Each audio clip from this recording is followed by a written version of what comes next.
বর্ণিল বর্ণাঢ্য আয়োজনে পাহাড়ে শুরু হয়েছে মারমা সম্প্রদায়ের বর্ষবরণ সাংগ্রাই উৎসব।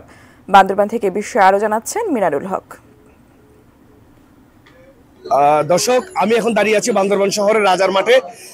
মারমা সম্প্রদায়ের আজ থেকে শুরু হয়েছে সাংগ্রাই উৎসব। মূলত পাহাড়ের যে বর্ষবরণ বৈচিত্র্য বর্ষবরণ বৈশাখী, এই বৈশাখী উৎসবকে ঘিরে এখানে এক জমজমাট আয়োজন হয়েছে বান্দরবানে।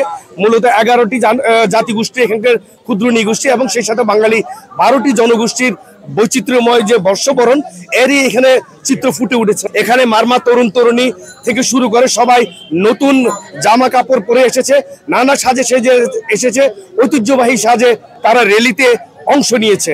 আগামীকাল শুরু হবে বুদ্ধ স্নান, বুদ্ধ মূর্তির চন্দন পানিতে বুদ্ধ মূর্তির স্নান হবে এবং এই পরের দিনে কিন্তু সাংগ্রাই উৎসবের সবচেয়ে যেই আকর্ষণ সেটি হলো তরুণ তরুণীদের দল বেঁধে যে জলকিলি পানি ছিটানো উৎসব, সেটি আগামী পরশু দিন। এই যে 3 দিন ব্যাপী এই উৎসবকে ঘিরে বান্দরবান এখন খুবই জমজমাট। এখানে এই উৎসব দেখতে দেশের বিভিন্ন জায়গা থেকে শত শত পর্যটকরা এখানে ভিড় জমিয়েছেন বান্দরবানে।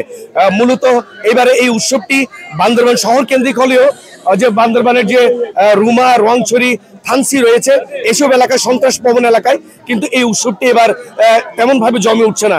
সেখানে কিন্তু নিরাপত্তা বাহিনীর অভিযান এবং সেই সাথে সন্ত্রাসী তৎপরতার কারণে যে মারমা পাড়াগুলো রয়েছে বা অন্যান্য সম্প্রদায়ের পাড়াগুলো রয়েছে, তারা তেমনটি উৎসব করতে পারছে না। তবে স্থানীয়রা বলছেন যে এই রঙিন বৈচিত্র্যময় উৎসব এবং সেই সাথে স্বচ্ছ জলধারা সব দুঃখ, গ্লানি, সন্ত্রাস সব মুছে দেবে, এমনটাই আসে স্থানীয়দের।